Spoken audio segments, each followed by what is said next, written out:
Part 2, y'all. The few, the proud, the bold, heroic. We're here at Occupy LA Library, Friday night. Borrow, read, discuss, donate, so we can all learn together. And then when you approach the plant, it actually kind of says This woman was like, you know what, it's a path. They always say it's a path. Beautiful, still got books. Got food over there. We are the people we've been waiting for. And I think a lot of people were waiting for us. And we stepped up. A lot of people here stepped up, and many other people who were not here stepped up, and a lot of people we probably don't even know stepped up. So I want to talk about 2 or 3 high points of this past year or so for me. One was the anti-police brutality march, unpermitted and unauthorized by Occupy. Actually, it was an autonomous action, but many occupiers joined in. We took the streets, we marched from City Hall practically over to Staples Center, and we stopped traffic, and the response from the people in the cars that were stopped was ecstatic. They were unbelievably supportive. I've been at some demonstrations where people have stopped traffic in LA, and normally that's like the worst crime you can commit, and people hate your guts. And here people were grabbing for leaflets and blowing their horns and flashing Ds and cheering us on as we did it. So that was a sign to me that you can go out to people with very strong politics and people will respond because they understand why you're doing it, and with very strong action. Another very powerful thing for me was Occupy the Ports.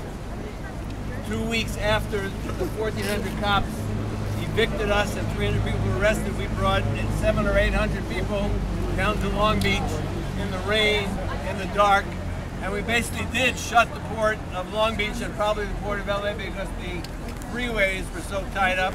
The port truckeros did stay out in the morning, and when they were told to come in the afternoon, they could not get off the roads because the cops had tied so much up.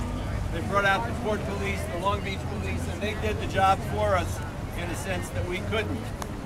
But we did demonstrate then, and we continue to demonstrate. Evict us, we multiply. And I think that's really a powerful message. And then, you know, May 1st, I think, was a big statement, too, that without the physical occupation, that Occupy was still here and could bring people to downtown and into this movement. And people who came from the various winds, you know, a lot of people never come east of La Cienega, came downtown and mixed it up. People in South LA who don't feel safe coming up to downtown came up. You know, people from the east side and San Fernando Valley, and we've seen all that is still perpetuated. Occupy Venice has done very strong actions recently to support the homeless. Occupy San Fernando Valley is doing Fort Hernandez, the east wind and the south wind are still doing things that will reverberate long, you know, after those particular actions are over. I think those are very, very significant. I want to say a couple other things. I taught English as a second language here in Los Angeles for many, many years, and so one of the other very powerful things for me were that quite a number of occupiers came out, live streamers came out for the demonstrations of the adult education students here in Los Angeles, and I do think that Occupy made a difference in helping those students, even more so than the teachers, win their struggle to preserve adult education. It's not what it was, it's about half of what it was, but it still exists, thanks in part to Occupy massifying and propagating and expanding that message beyond the ranks of the students themselves. People went out to the East Side demonstration, people came over here to poetry, and that was very, very significant. But one of the things I always used to tell my students when I taught English, we would practice various things. So it was like, how long can you live without food? How long can you live without food? 3 days? Huh? No, you can live 30, no, people can live 60 days without food.